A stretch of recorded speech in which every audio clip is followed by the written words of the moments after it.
જો રોજડા live બરફટાના station. હા જો પણ કેટલા છે, લાગટ લાઈનમાં છે, જોવો લાગટ. હા યા પાણી પીવા હાટું એક લીલ ગાય છે. જય માતાજી. આપણે સુરત જવા ટ્રેનમાં નીકળી ગયા છીએ અને જોઈ લો એકદમ ખાલી ડિપાર્ટમેન્ટ છે બધા. આ બધું ખાલી જ છે. જો અહીંયા જોઈ રહ્યા રોજડા જોઈ રહ્યા.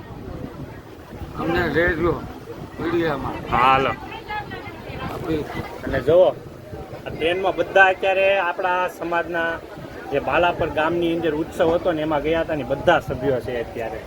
આપણી અનોખી સેવા ફોલો કરજો. હા જો આ બધા અમારા ભાઈઓ અમારા ફોલોવર્સ મિત્રો છે. અનોખી સેવા ફોલો કરજો. આપણે અનોખી સેવા આપણે ખિસકોલી માટે સેવા કરી.